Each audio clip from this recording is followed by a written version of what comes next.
Tari Sangyang adalah suatu tarian sakral yang berfungsi sebagai pelengkap upacara untuk mengusir wabah penyakit yang sedang melanda suatu desa atau daerah. Selain untuk mengusir wabah penyakit, tarian ini juga digunakan sebagai sarana pelindung terhadap ancaman dari kekuatan magis. Tari yang merupakan sisa-sisa kebudayaan pra-Hindu ini biasanya ditarikan oleh dua gadis yang masih kecil, belum dewasa, dan dianggap masih suci. Sebelum dapat menarikan Sangyang, calon penarinya harus menjalankan beberapa pantangan, seperti tidak boleh lewat di bawah jemuran pakaian, tidak boleh berkata jorok dan kasar, tidak boleh berbohong, dan tidak boleh mencuri. Ada satu hal yang sangat menarik dalam kesenian ini, yaitu pemainnya akan mengalami trans atau kesurupan pada saat pementasan. Dalam keadaan seperti inilah mereka menari-nari, kadang-kadang di atas bara api dan selanjutnya berkeliling desa untuk mengusir wabah penyakit.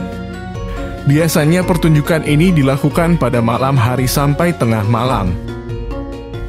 Diadakannya hanya pada hari tertentu saja, tidak seperti tarian lainnya yang biasa diadakan setiap saat. Nyayan yang dipakai untuk mengiringi tarian ini terdiri dari bermacam-macam bentuk sesuai dengan jenis tari Sangyang yang juga banyak macamnya. Tari Sangyang mempunyai bermacam-macam bentuk antara lain Sangyang Dedari, Sangyang Jaran, Sangyang Sampat, Sangyang Memedi, dan lain-lain. Sejarahnya, pada zaman pra-Hindu kehidupan orang-orang di Bali dipengaruhi oleh keadaan alam sekitarnya.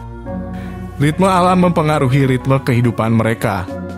Tari-tarian mereka menirukan gerak-gerak alam sekitarnya seperti alunan ombak, pohon ditiup angin, gerak-gerak binatang, dan lain sebagainya. Bentuk-bentuk gerak semacam ini sampai sekarang masih terpelihara dalam tari Bali. Dalam zaman ini orang tidak saja bergantung kepada alam, tetapi mereka juga mengabdikan kehidupannya kepada kehidupan spiritual.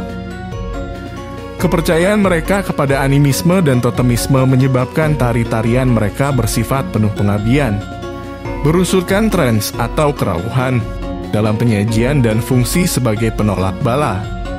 Salah satu dari beberapa bentuk tari Bali yang bersumber pada kebudayaan pra-Hindu ialah Sangyang. Jadi inilah budaya primitif Bali yang masih ada sampai sekarang.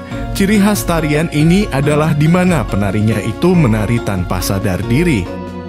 Dadan menari tetapi yang menggerakkannya bukanlah dirinya melainkan roh yang masuk ke dirinya.